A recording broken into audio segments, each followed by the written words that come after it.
It's the last trading day at the popular Waterfront Food Market in Cape Town. More than 40 vendors are making way for a new food hall outlet, expected to replace the current setup by the end of the year.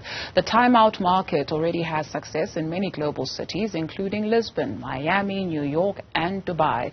However, for local vendors, the news couldn't have come at a worse time. Natalie Malgas is Newzroom Afrika's reporter. She's at the market, and maybe you could capture the mood for us, Natalie, and if these renovations are going to be going on for a year, what then happens to these vendors? Well, Dudu, in fact, I'm just off camera. As you can see, there's prep already happening here. Many of the restaurants are continuing business as usual, but what we're hearing from the vendors today is that it's with a heavy heart. Many of them say that at this point, they don't know what the future plans are. What they know for sure is that, unfortunately, today is the last trading day. I'm at the back here with Thabiso, a sushi chef here at the food market. He's been working here for the last 3 years or so. Thabiso, how are you feeling today, being your last day in office in this particular kitchen? Yes, ma'am. Today is a bad day because we're going to lose our shop. Our family is going to cry, but God is going to make a plan, because everything we talk to God, otherwise it's going to make a plan for us. Thank you so much. So we hear that you got notice towards the end of October. Have things been pretty tough since then, or were you keeping upbeat? It was a festive season. Were there enough feet through the door to keep you distracted? It's not going to be, but we're going to try. We're going to try. Because now, otherwise, we're looking for another job, on a place to work, otherwise to support our family, you see. But everything is going to be okay. Thanks so much. That's Thabiso Dudu out here in Sushi to Go.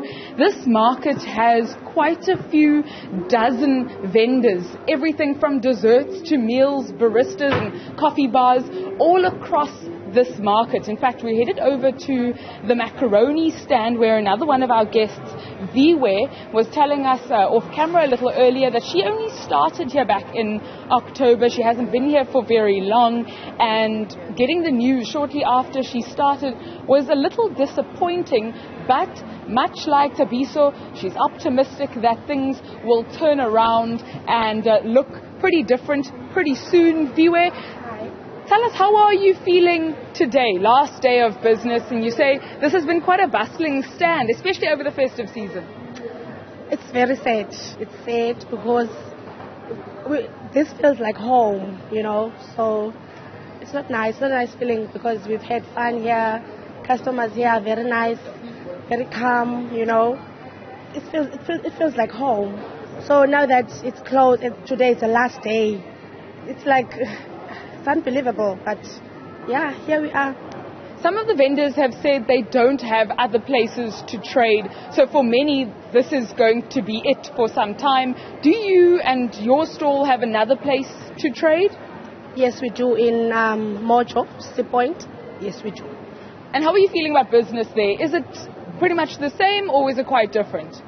No, it's very different because it's not busy as this one. And it's a different kind of a vibe for us at Mojo, because mostly it's local Mojo, but yeah, we'll make it work, hopefully. Thank you very much, Viwe. Dudu, as Viwe was saying, this of course is the waterfront, so there are going to be a lot of tourists here, many of them international tourists. There were a lot of feet through the door over the festive season particularly, but unfortunately for many of these vendors, they're going to have to get back to the drawing board and figure out a way, because what we know for sure is today is the last trading day here, and by the end of the year there'll be a whole new food hall style outlet set up on this particular location.